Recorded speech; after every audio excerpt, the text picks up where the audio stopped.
भवन्तु सुखिनः सर्वे सन्तु निरामयाः सर्वे भद्राणि पश्यन्तु मा कश्चित् दुःखभाग् भवेत्। किन्नो धारयते प्रजा। धर्म वो है जिसको धारण करने से कोई मनुष्य मनुष्य बनता है, और धर्म को धारण करने से ही मनुष्य को सुख प्राप्त होता है। ऐसी स्थिति आनी चाहिए कि मनुष्य धर्म को धारण करने वाला ही पैदा हो, ताकि वो ठीक ठीक अर्थों में मनुष्य बन सके और सुख को तथा अपने चरम लक्ष्य मोक्ष को प्राप्त कर सके।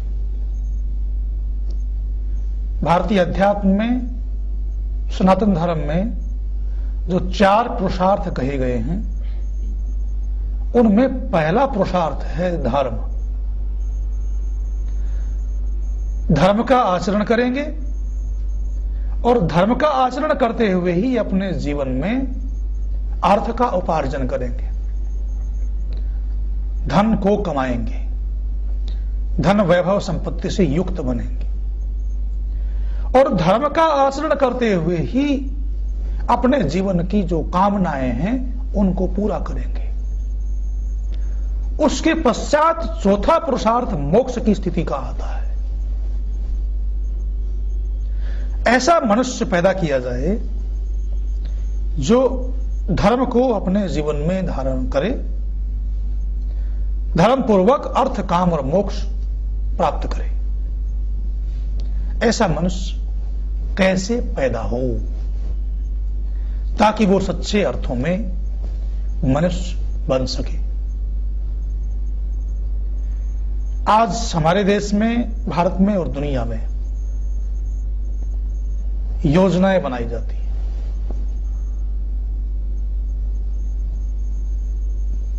इस देश में कई बार यह घोषणा की जाती है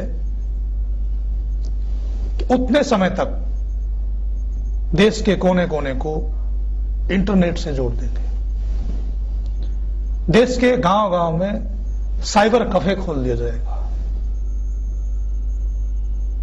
उतने समय तक फला बांध परियोजना पूरी हो जाएगी। अनेक प्रकार की योजनाएं बनाई जाती।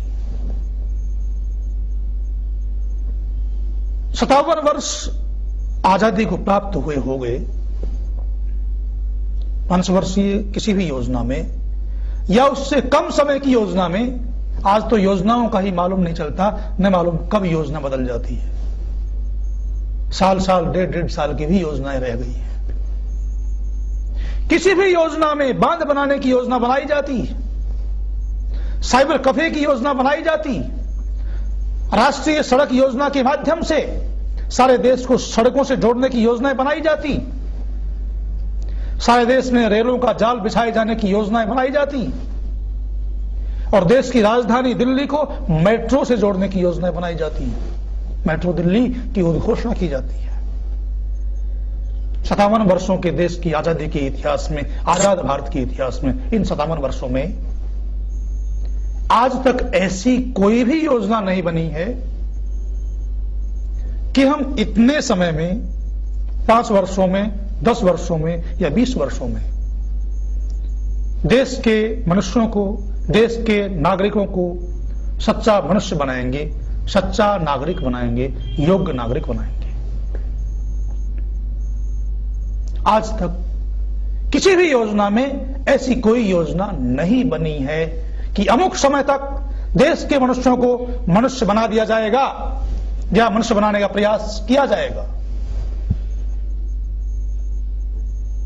यही कारण है कि आज मनुष्य मनुष्य नहीं बन रहा। मनुष्य दुनिया का सबसे श्रेष्ठ प्राणी है। जितने भी ग्रंथ हैं वो ये कहते हैं कि लाखों योनियों में भटकने के बाद ये मनुष्य का चोला मिलता है।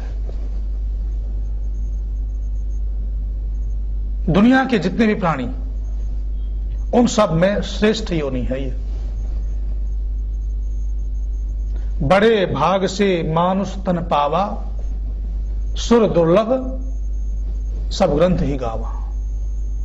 बाबा तुलसी रामचरितमानस में ऐसा कहते हैं। महर्षि वेदव्यास जी महाभारत में कहते हैं, गुह्य ब्रह्म तदिदं वो ब्रवीमि, न ही मानुषात् श्रेष्ठ धर्म ही किंचित।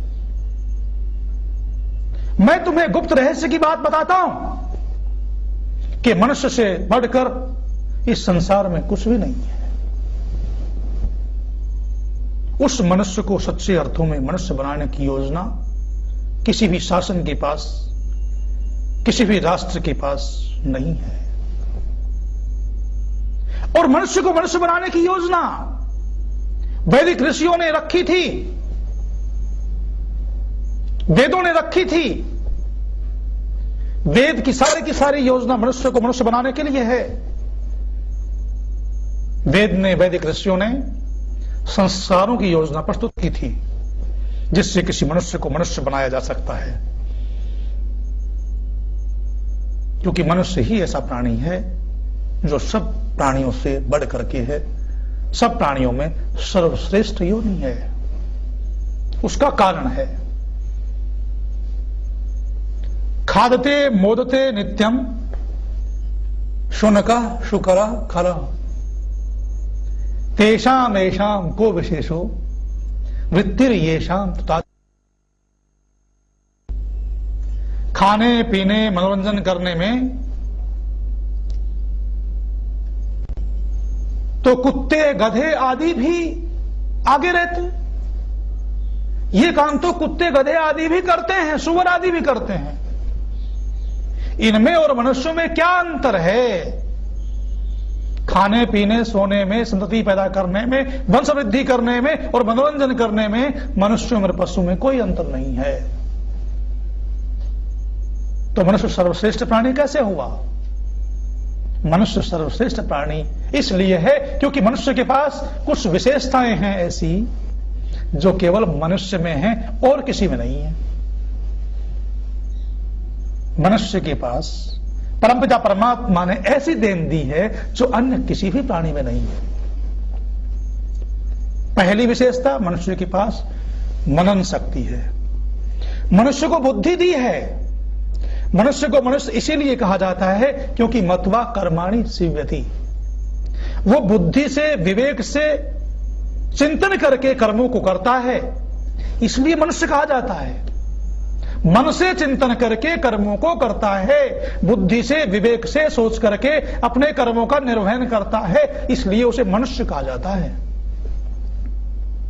दुनिया की अन्य किसी भी श्रेणी के पास, अन्य किसी भी प्राणी के पास मनन शक्ति नहीं है, बुद्धि शक्ति नहीं है। उनको जितना सिखा दिया जाता है या जितना वो सीख करके आए होते हैं वहीं तक सीमित रहते हैं, उसको अपनी बुद्धि के द्वारा, मनन शक्ति के द्वारा आगे नहीं बढ़ा सकते।